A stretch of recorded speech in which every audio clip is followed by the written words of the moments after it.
A lot of times people will say to me, I wish I could deal with my health more naturally. I really think I should deal with my health more holistically, but I wasn't raised that way. I don't know what to do. I don't even know where to start. I don't know how to cook naturally or where to begin. What should I be eating? What should I not? I can't afford everything organic. What am I going to do? So why even try? Does it really make a difference anyway? I mean, everything isn't without additives when I go out anyway, so I might as well just keep doing what I'm doing because it probably won't matter. And all those things are so untrue. But what I'm going to start with is I was not raised that way. I was not raised eating naturally in the slightest. In fact, I didn't even know what the names of most vegetables were. So I love stories, and stories is how I learn. And so I will tell you a story. So once upon a time, a long time ago, makes me feel really old, a long time ago, I was born to a couple that was part of the Betty Crocker generation. And so that would be the post-World War II generation. I was adopted, and they were a wonderful couple. And I called Grandma, Grandma later in years, so I may refer to her that way because that's what my children called her, right? And Grandpa, and he traveled, and he was gone all week long, and when he came in town, she loved to make her favorite thing that she loved to make for dinner, which was reservations. And so we would go out to eat. And when we went out to eat, I would then be introduced to vegetables here and there, most of which I did not eat, or I would just order something that I was familiar with, like corn, which is not really a vegetable, it's a starch.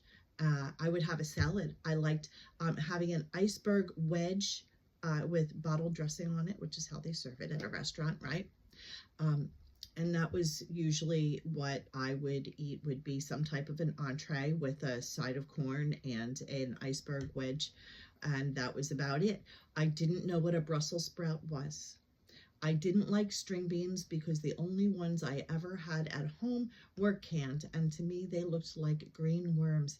It really made me think of, after like a rain in the springtime when it's just really rainy and dank out, there used to be earthworms that would be all over, and that's what string beans made me think of. And so I really did not want to eat them, and I didn't think they tasted much better because I don't know about now, I eat fresh ones now, but the canned ones to me tasted so bland and lacking in flavor that I just couldn't bear to deal with it. I was not a lover of peas because they squished.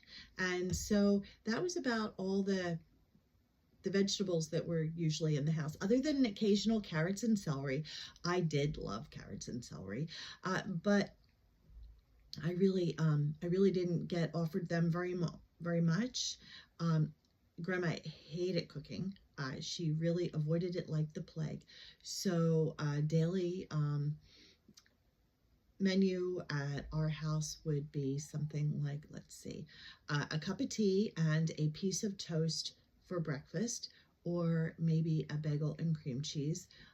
Lunch, I would get packed a sandwich, either a tuna sandwich or a chicken sandwich from boiled chicken on white bread, and maybe some cookies, some store-bought cookies were usually in there, and that was pretty much it. A box of milk that they would provide at the school, and then for dinner, maybe a box of Kraft macaroni and cheese. Later on, when I was in middle school and high school, I would eat a sloppy Joe for dinner. Minute steaks, steak-'em minute steaks. Oh, and Weaver frozen fried chicken. Morton's honey buns were an absolute favorite of mine. In the microwave, my dad was one of the first people I knew to bring home a microwave. My friends didn't have one yet, so that was such a big deal. And when Grandma moved out of her house in the early 2000s, her microwave still smelled like Morton honey buns. No kidding. It still did, really, honestly, truly.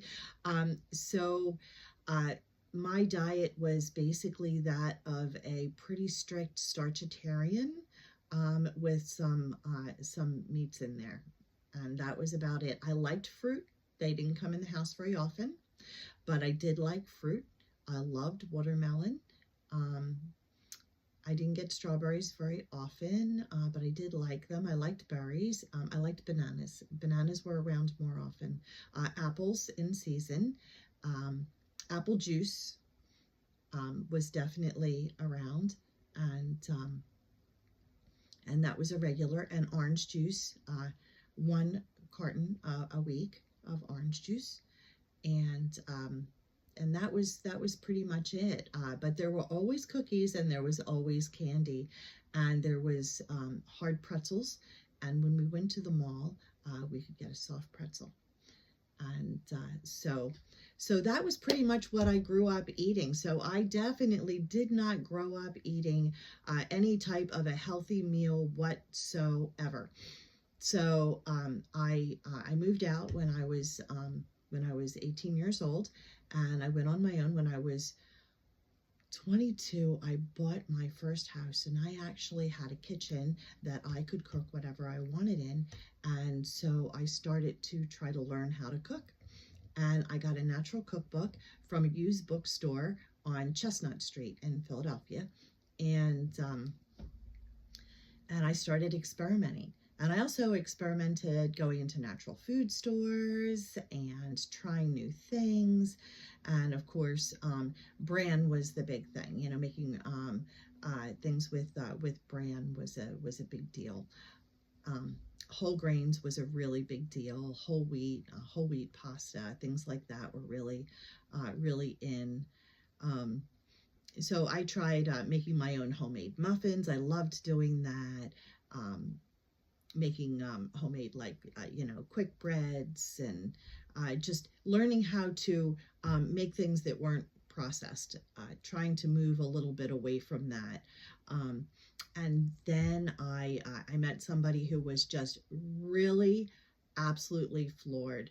He was a medical student, and he was just floored by the fact that I didn't even know what most vegetables were. He thought it was absolutely amazing that I was still alive, because nutritionally I should have been dead, most likely.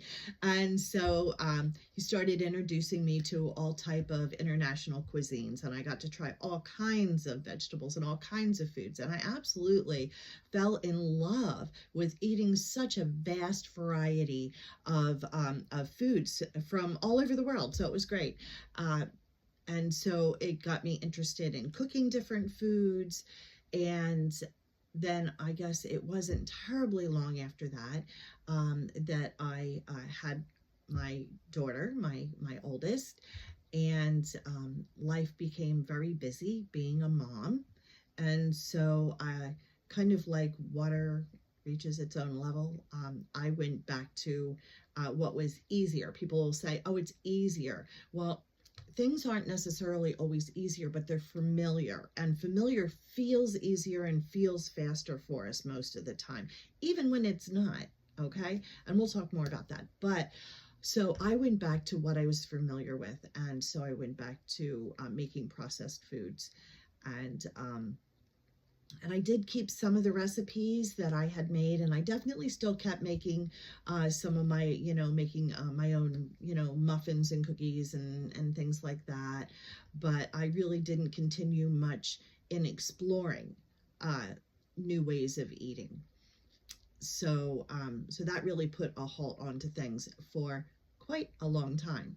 So, I had, after having my oldest daughter, in the late 1980s. And then I had my second daughter. And then 5 years later, I had 4 little boys, one after the other, about 2.5 years apart each. And I continued making just pretty much what you would call the SAD diet. If you're familiar, that's standard American diet. And days went by. I had 4 very bouncy boys.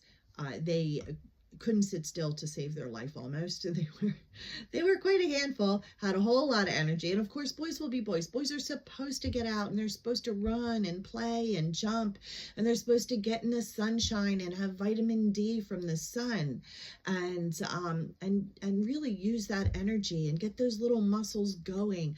And that's really, really important for them to get out there, or children in general, to get out there and expend that energy so they get a good night's sleep at night, and start the next day to do it again. And it helps them grow, and it helps them with mental clarity, with circulation. So many good things come of that.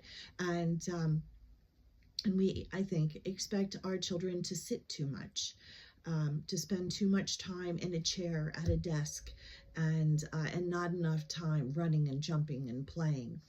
But nevertheless, they were eating the standard American diet. So years went by, and my one daughter started having very bad headaches. It started small, and she was having headaches here and there, and she'd say, "Oh, Mommy, I have a headache." And I'd say, "Oh, honey, well, go sit and be quiet, or, have a drink of water. Do you need to take a nap? Are you quiet?" And we homeschooled. So we had a little bit of freedom to, be able to give her a rest when she needed to do that. But the headaches got worse, and so I did what a lot of moms will do. I didn't know what else to do. I gave her Tylenol, and that didn't work. And so I gave her ibuprofen, and then that didn't work. And so finally these headaches persisted. And so I ended up taking her to the doctor, and he said, well, she must have a sinus infection. And so he gave her antibiotics, and that did not solve the problem. So we ended up going back to him, and he said, well, that usually takes care of it, but let's just send her to an ENT doctor, which is an ear, nose, and throat doctor. So we did that. She went to the ENT, and he prescribed for her another round of antibiotics, a stronger round of antibiotics. And so at the end of that, we were no further ahead than when we first started. And no relief whatsoever to these headaches. And she was becoming more and more discouraged, and she was quitting a lot of the things. She wasn't going out with her friends as much, and I would hear her on the phone say, "No, I'm going to stay in. I don't really feel too good.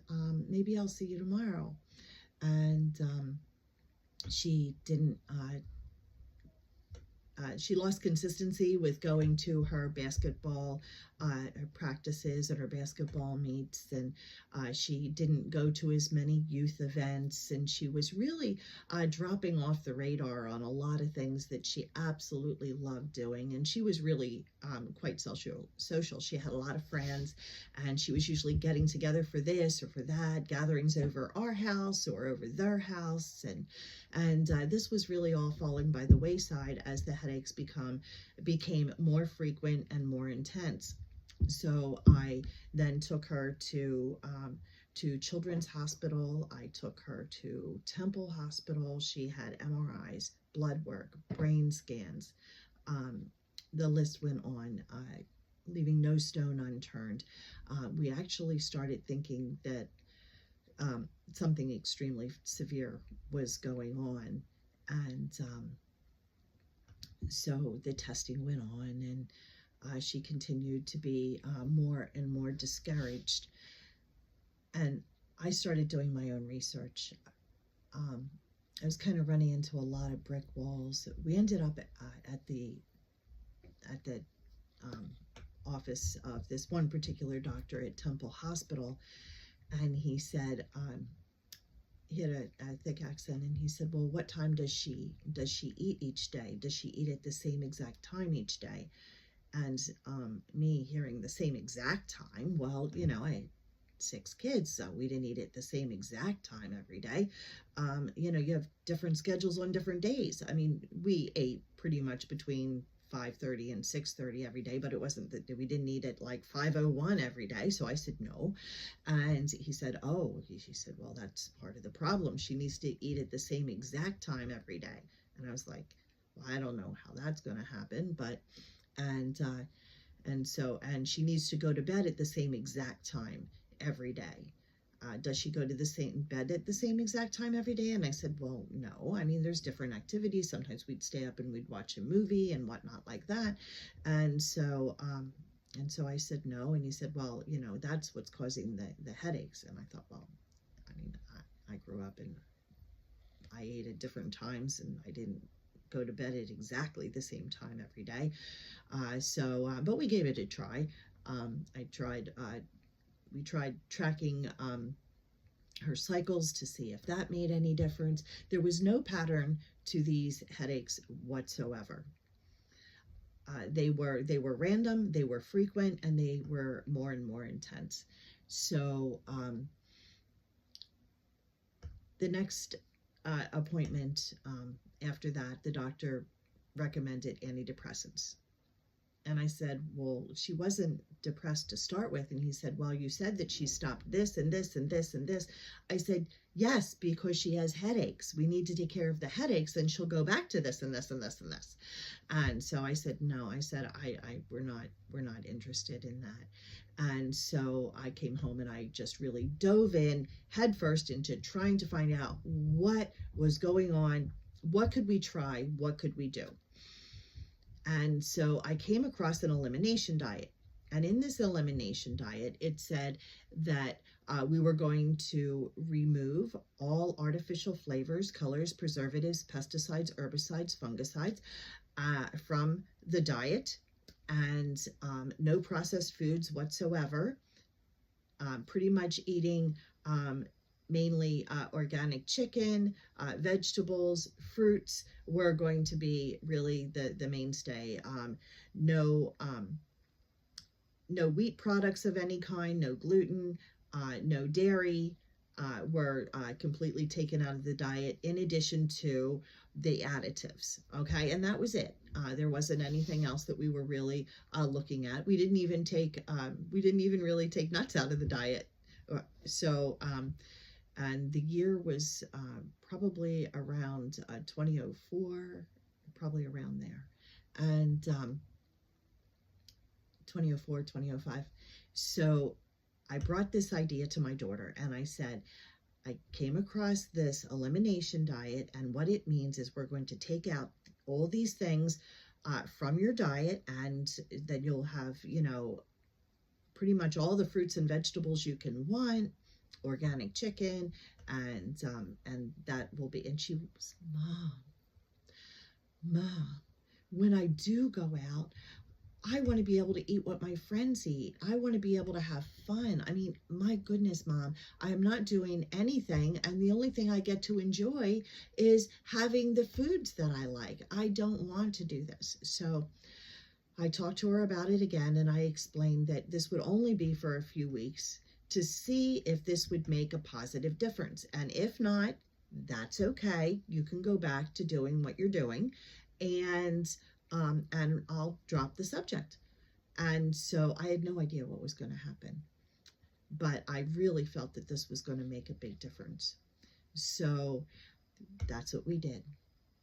We started looking at everything in the kitchen, and I was figuring out, okay, what is she going to eat? And it was just her doing this. I wasn't doing it. Nobody else was doing it. I was just trying to build this around her to help her to feel better. And it didn't even really occur to me to have me or the rest of the family do it. I just wanted her to feel better. And as a parent, you really want your child to feel better no matter what, right? And so my 9-year-old son came to me and he said, Mom, if she has to do this diet, I will do it with her. I want to be doing it with her so that I can encourage her and help her through this. And so now remember, I had 4 very, very bouncy boys that had a lot of trouble sitting still, a lot of trouble paying attention, and had a whole lot of energy. And sometimes they just bounced off each other like jumping beans. I mean, they just were full of energy. I don't know, think of like electrons like jumping off one another. I mean, they were full of a lot of energy. And so, but he wanted to try this with his sister. And so I said, okay, well, if you'd like to, sure. And she was like, are you sure you want to do that? She asked her little brother, and he's like, yep, that's what I want to do. I was like, okay, so I will prepare everything for both of you. And so here we were. Everything was going to be all organic fruits and vegetables and organic chicken. And so I was making these meals and trying to figure this out. And this was new to me. And so, so we did really well. And it was very different. It was quite a change from what I was used to doing. And, but I mean, there's so many vegetables. Once you get going, there are so many vegetables to choose from. There are so many different fruits to choose from. I mean, I grew up, I don't think I had a kiwi until I was 25. Of course, I was very familiar with things like apples and pineapples and berries and whatnot like that. But there was so many things that I was not familiar with, that the doors were just wide open to check out and check out different vegetables. And so there was really, I mean, a lot more choices than people think that you can, you know, pick from and really experiment with and have fun with, and all different flavors. And, you know, of course, you want to use your herbs and your spices and lots of garlic and onion and you know, paprika and cayenne and marjoram and thyme and rosemary. And I mean, there's so many different things you can do. But I was just learning. And so I had to like get a handle on this here. So we went through week 1, and I thought I was seeing improvement, and my daughter seemed like she was feeling better, and my son looked like he was actually calming down, but I really didn't expect anything to happen with him. We were only doing this just to support my daughter, right? But it looked like my son was like really getting calmer. And so it was the 8th day of being on this special diet. And it was really funny because my kids were slender, and somebody said to me, really, do you think they should be on a diet? They are kind of slender. And I was like, no, it's not a weight loss diet. I said, it's not that kind of a diet. So, so it was 8 days into this when my son was sitting in a class next to a friend of his, and he normally, when he would sit in this class, his feet would go swinging back and forth, back and forth, back and forth, back and forth. And I mean, like, unbelievably, because he could not sit still, but he had to sit still in this class. He had to sit in the class, and he couldn't just walk around like he normally did. And normally when I was teaching him things, he was picking up one thing after another. Like, he was picking things up, and he was looking at them, and he would answer questions, but oh my goodness, he was touching everything in the room and walking and touching and moving, and you know, he was definitely anything but still. But in this class, he had to sit in a chair. And she said, oh, look, Miss Pat, he's sitting still. Now, this was his little classmate. So adorable. And I looked and I was like, well, Albie, look at that. He's actually sitting still. And so it was really pretty amazing. So by the time 2 weeks was up, my daughter was actually headache free. So this was so exciting, so very exciting. So I said to the two of them, I said, okay, your choice. What would you like? You can choose either dairy or wheat. What would you like to try first? And we'll add that in, and we'll see how you do. If you don't do well with it, we'll pull it back out, and then we'll wait a little bit. We'll try the other one. So I knew they were going to choose wheat because I knew they would want bagels and bread and rolls and things like that. And to my surprise, they said they wanted dairy. And so they wanted milk and cheese and more cheese and more cheese. And so anyway, that's what they wanted. And yogurt and so on and so forth. So, so dairy was what we added in.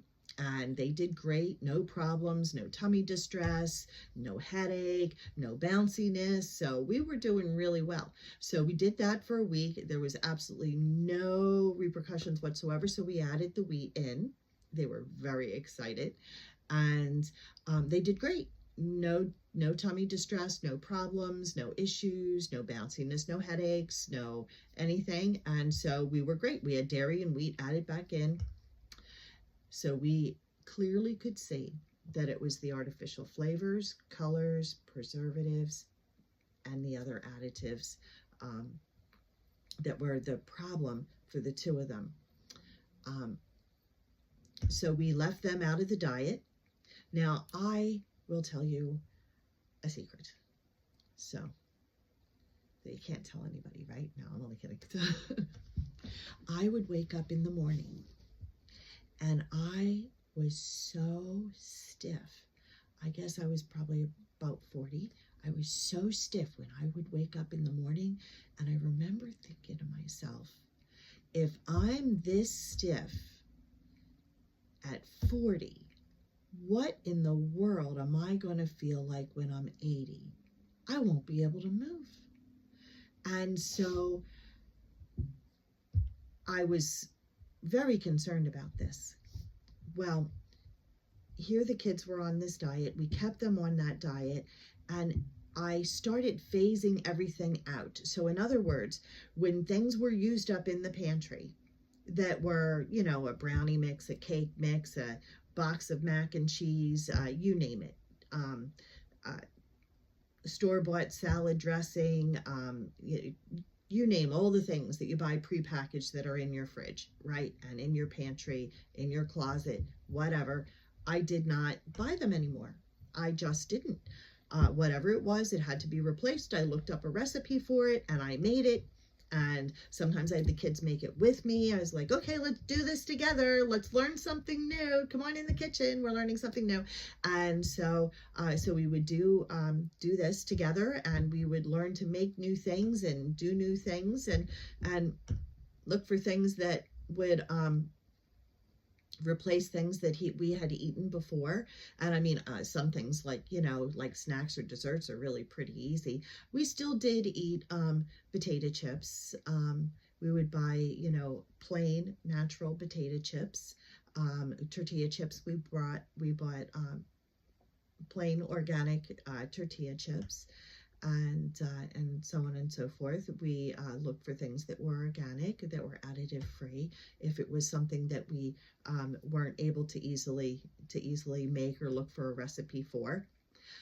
But a lot of things we just, you know, like when it came to like having treats like cookies, I made them. We just didn't even play with that. I just made them. If somebody had a birthday, I made the cake. We either made the cake with chocolate icing and wrote in vanilla, or we made the cake vanilla iced and wrote in chocolate. And so that was it. But it looked pretty and everybody was happy. We put candles on it and we sung, and everyone grew a year older, just like usual. And so, but this was absolutely huge. As time went by, I saw the rest of the boys calming down as we got the last of the things out. In fact, when we got down to the last things that were in the house, I packaged them all up and I dropped them off at a food pantry. And one of my boys said to me, "Is that a good idea to drop it at the food pantry?" But I realized that a lot of people, you know, use products that we don't use. And so, so I dropped them off, and that way we were on our journey to eating healthy and having a firm foundation for our health. Well, it was a new beginning, and it was absolutely wonderful. I'll tell you what, my boys were no longer bouncy. My daughter didn't have headaches anymore, and I started waking up with no stiffness. I woke up like I was 18 years old and bounced out of bed. My energy level was up. I felt great. And it was really, really an amazing start. So this is the first of one of these stories that I look forward to telling you about our family's journey and how we did it. And I'll be sharing more information. So I hope you enjoyed the story, and I will be joining you again.